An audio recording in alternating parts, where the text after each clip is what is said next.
Hi friends, ಎಲ್ರಿಗೂ ನಮಸ್ಕಾರ. ನಾನು ತುಂಬ ದಿವಸದಿಂದ ವೀಡಿಯೋಸ್ ಮಾಡಿರಲಿಲ್ಲ, ವ್ಲಾಗ್ ಮಾಡಿರಲಿಲ್ಲ. ರೀಸನ್ ಏನಂತಂದರೆ ನಮ್ಮ ಮನೆ ಕನ್ಸ್ಟ್ರಕ್ಷನ್ ನಡೀತಾ ಇತ್ತು. ನಾನು ಅದರಲ್ಲಿ ಸ್ವಲ್ಪ ಬ್ಯುಸಿ ಇದ್ದಿದ್ದರಿಂದ ನಾನು ನಿಮಗೆ ಯಾವುದೇ ವೀಡಿಯೋಸ್ ಆ್ಯಂಡ್ ವ್ಲಾಗ್ಸ್ ಅಪ್ಲೋಡ್ ಮಾಡೋಕ್ಕಾಗಿರಲಿಲ್ಲ.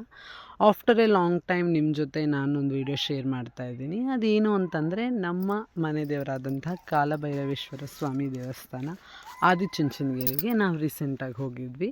ಅಂದರೆ ನಮ್ಮೂರಿಗೆ ಹೋಗಬೇಕಾದ್ರೆ ಆನ್ ದ ವೇನೇ ದೇವಸ್ಥಾನ ಇರೋದ್ರಿಂದ ನಾವು ಆ ದೇವಸ್ಥಾನಕ್ಕೆ ಹೋಗಬೇಕಾದ್ರೆ ನಮ್ಮೂರಲ್ಲಿ ಜಾತ್ರೆ ಇತ್ತು. ಸೊ ಜಾತ್ರೆಗೆ ಹೋಗಿದ್ವಿ. ಜಾತ್ರೆಗೆ ಹೋಗಬೇಕಾದ್ರೆ ಒಂದು ದಿನ ನಾವು ಎಕ್ಸ್ಟ್ರಾ ಫ್ರೀ ಆಗಿದ್ವಿ. ಯಾಕೆ ದೇವಸ್ಥಾನಕ್ಕೆ ಹೋಗಿ ಬರಬಾರ್ದು ಅಂದ್ಕೊಂಡು ನಾವು ದೇವಸ್ಥಾನಕ್ಕೆ ಹೋಗಿದ್ದು. ನಾವು ಆಲ್ರೆಡಿ ದೇವಸ್ಥಾನಕ್ಕೆ ರೀಚ್ ಆಗೋ ಅಷ್ಟೊತ್ತಲ್ಲಿ ಸಂಜೆ 5 ಗಂಟೆ ಆಗಿತ್ತು. ಒಂದು 200ಇಂದ 220 ಸ್ಟೆಪ್ಸ್ ಇತ್ತು ಅನಿಸುತ್ತೆ, ಹತ್ಕೊಂಡು ಹೋಗಬೇಕಿತ್ತು. ಬಿಸಿಲು ಸ್ವಲ್ಪ ಕಡಿಮೆ ಇತ್ತು, ಬಟ್ ಬಿಸಿಲು ಇತ್ತು. ಸೊ ಎಲ್ಲರೂ ಮೆಟ್ಲು ಹತ್ಕೊಂಡು ದೇವ್ರ ದರ್ಶನಕ್ಕೆ ಅಂತ ಹೊರಟ್ವಿ. ಹತ್ತತಾ ಆಲ್ರೆಡಿ ದೇವಸ್ಥಾನನೇ ಬಂದುಬಿಡ್ತು. ದೇವಸ್ಥಾನ ನೋಡಿದ ತಕ್ಷಣ ನಮಗೂ ಸಮಾಧಾನ ಆಯಿತು. ಸದ್ಯ ದೇವಸ್ಥಾನ ಇಷ್ಟು ಹತ್ತಿರದಲ್ಲೇ ಇದೆಯಲ್ಲ. ಫಸ್ಟ್ ಟೈಮ್ ಬಂದಿರೋದು ಕಾಲಭೈರೇಶ್ವರ ಸ್ವಾಮಿ ದೇವಸ್ಥಾನಕ್ಕೆ. ನಾನು ತುಂಬ ಚಿಕ್ಕ ವಯಸ್ಸಲ್ಲಿ ಬಂದಿದ್ದು, ಮತ್ತು ನಾನು ಬಂದಿರಲಿಲ್ಲ. ಇವಾಗ ಆಫ್ಟರ್ ಲಾಂಗ್ ಟೈಮ್ ಒಂದು 15 ಇಯರ್ಸ್ ಆಗಿತ್ತು ಅಂತ ಅಂದ್ಕೊಳ್ಳಿ, ಇವಾಗ ಬಂದಿದ್ದು. ಕೆಳಗಡೆ ಇರುವಂಥ ಅರಿಶಿನ ಕುಂಕುಮ ಎಲ್ಲ ನಾವು ಕೂಡ ಇಟ್ಕೊಂಡು ಒಂದು ನಮಸ್ಕಾರ ಹಾಕ್ಕೊಂಡು ಹಾಗೆ ಹತ್ಕೊಂಡು ಹೋದರೆ ಒಳ್ಳೆ ನೇಚರ್ ವ್ಯೂ ಇದೆ. ನಿಜವಾಗ್ಲೂ ಪ್ರಕೃತಿ ತುಂಬಾ ಚೆನ್ನಾಗಿದೆ. ಮೇಲ್ಗಡೆ ದೇವಸ್ಥಾನದ ಸುತ್ತ ಕೂಡ ಕಲ್ಲಿನಲ್ಲೇ ಕಟ್ಟಿರುವಂಥ ದೇವಸ್ಥಾನ, ತುಂಬಾ ವಿಜೃಂಭಣೆಯಾಗಿ ಕಟ್ಟಿದ್ದಾರೆ. ಒಳಗಡೆ ಎಲ್ಲ ನನಗೆ ವೀಡಿಯೋ ಮಾಡ್ಕೊಳ್ಳೋಕ್ಕೆ ಅವಕಾಶ ಕೊಡಲಿಲ್ಲ, ಬಟ್ ಆದರೂ ಕದ್ದು ಮುಚ್ಚಿ ಗರ್ಭಗುಡಿದೊಂದು ವೀಡಿಯೋ ಅಷ್ಟೇ ಮಾಡಿದ್ದೀನಿ. ಅದನ್ನು ನಿಮಗೆ ನೆಕ್ಸ್ಟ್ ತೋರಿಸ್ತಾ ಹೋಗ್ತೀನಿ. ಟೋಟಲ್ ಈ ದೇವಸ್ಥಾನಕ್ಕೆ ಬಂದು 4 ರಾಜಗೋಪುರ ಇದೆ. 4 ದಿಕ್ಕಿಗೆ 4 ಕಟ್ಟಿದ್ದಾರೆ. ನಾವೀಗ ನೋಡ್ತಾ ಇರೋದು 2ನೇ ಗೋಪುರ. ಹಾಗೆ ನೋಡ್ಕೊಳ್ಳಿ ನೇಚರ್ ವ್ಯೂ ಎಷ್ಟು ತುಂಬ ಚೆನ್ನಾಗಿದೆ ಅಂತ. ದೇವಸ್ಥಾನ ಒಂದು ಪ್ರದಕ್ಷಿಣೆನ ಹಾಕ್ಕೊಂಡು ನಾವು ದೇವಸ್ಥಾನದ ಮುಂಭಾಗಕ್ಕೆ ಬಂದ್ವಿ. ದೇವಸ್ಥಾನದ ಮುಂಭಾಗನೂ ಕೂಡ ತುಂಬಾ ಚೆನ್ನಾಗಿದೆ. ಮತ್ತು ದೇವಸ್ಥಾನದ ಮುಂಭಾಗದಿಂದನೇ ನಾವು ಗಂಗಾಧರೇಶ್ವರ ದೇವಸ್ಥಾನಕ್ಕೂ ಕೂಡ ಹೋಗುವಂತಹ ಒಂದು ಅವಕಾಶ ಇರೋದು. ಬನ್ನಿ ದೇವರ ದರ್ಶನವನ್ನು ಮಾಡೋಣ.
ಸೊ ಕಾಲಭೈರವೇಶ್ವರ ಸ್ವಾಮಿದು ದರ್ಶನ ಆದ ನಂತರ ನಾವು ಹೋಗಿದ್ದು ಗಂಗಾಧರೇಶ್ವರ ಸ್ವಾಮಿ ದೇವಸ್ಥಾನ. ಅಂದರೆ ಈ ಒಂದು ಆದಿಚುಂಚನಗಿರಿಯಲ್ಲಿ ಮೂಲತಃ ಬಂದು ಗಂಗಾಧರೇಶ್ವರ ನೆಲೆಸಿರೋದು. ಗಂಗಾಧರೇಶ್ವರನ ಬಂಟ ಅಂದರೆ ಪರಶಿವನಿಂದ ಪರಶಿವನ ಜಟೆಯಿಂದ ಹುಟ್ಟಿದಂಥ ಒಂದು ಭಾಗ ಕಾಲಭೈರವೇಶ್ವರ. ಅದರಿಂದ ಕ್ಷೇತ್ರ ಪಾಲಕ ಆಗಿರೋದ್ರಿಂದ ಕಾಲಭೈರವೇಶ್ವರನ ಫಸ್ಟ್ ದರ್ಶನ ಮಾಡ್ಕೊಂಡು ನೆಕ್ಸ್ಟ್ ನಾವು ನೋಡ್ತಾ ಇರೋದು ಇವಾಗ ಕಾಡು ಮಲ್ಲೇಶ್ವರ ಸ್ವಾಮಿ ದೇವಸ್ಥಾನ.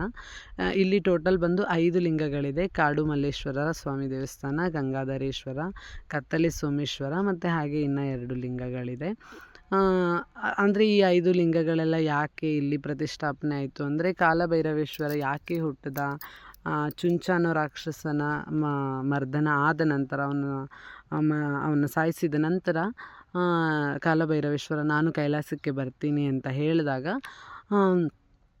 ನಮ್ಮ ಪರಮಶಿವ ಬಂದು ಇಲ್ಲ, ನಾನು ಬಂದು ಗಂಗಾಧರೇಶ್ವರನ ರೂಪದಲ್ಲಿ ಇಲ್ಲೇ ನೆಲೆಯಾಗ್ತೀನಿ. ಮತ್ತು ಗಂಗೆ ಗೌರಿ ಇಬ್ಬರು ಬಂದು ಕಂಬದಮ್ಮ ಅಥವಾ ಸ್ತಂಭಾಂಬಿಕಾ ಆಗಿ ಗೌರಿ ನೆಲೆಸಿದ್ರೆ, ಗಂಗೆ ಬಂದು ಗಂಗೆ ಮಾಳಮ್ಮ ಅನ್ನೋ ರೂಪದಲ್ಲಿ ಆಕೆ ನೆಲೆಸ್ತಾಳೆ. ಮತ್ತು ಅದಲ್ಲದೆ 5 ಲಿಂಗ ರೂಪದಲ್ಲಿ ನಾವು ನೆಲೆಸ್ತೀವಿ. ಕತ್ತಲೆ ಸೋಮೇಶ್ವರ, ಕಾಡು ಮಲ್ಲೇಶ್ವರ, ಹೀಗೆ ಇನ್ನೂ 3 ಲಿಂಗಗಳಿಗೆ ನಾವು ಹೋಗೋಕ್ಕಾಗಿಲ್ಲ. ನಾವು ನೋಡಿದ್ದೆ 2, ಯಾಕೆಂದರೆ 6 ಗಂಟೆ 6:30 ಆಗೋಗಿತ್ತು.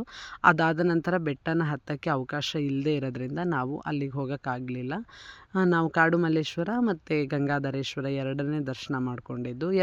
ಎರಡನ್ನೂ ದರ್ಶನ ಮಾಡಿಕೊಂಡು ನಾವು ಮತ್ತೆ ಸಮಯ ಆಗಿರೋದ್ರಿಂದ ಇನ್ನೊಂದು ಸತಿ ಬಂದಾಗ ಸ್ವಲ್ಪ ಬೇಗನೆ ಬಂದು ಎಲ್ಲ ದೇವರ ದರ್ಶನಗಳನ್ನು ಮಾಡ್ಕೊಂಡು ಹೋಗೋಣ. ಉಳಿದಿದ್ದ 3 ಹತ್ತಬೇಕಂದ್ರೆ ಅಲ್ಲಿ ಮೆಟ್ಲು ತುಂಬಾ ಚಿಕ್ಕದಾಗಿರೋದ್ರಿಂದ ನಾವು ಒಂದು ಸರಪಳಿ ಸಹಾಯದಿಂದ ನಾವು ಆ ಮೆಟ್ಲುಗಳನ್ನು ಹತ್ಕೊಂಡು ಆ ದೇವಸ್ಥಾನಕ್ಕೆ ಹೋಗಬೇಕಾಗಿರತ್ತೆ.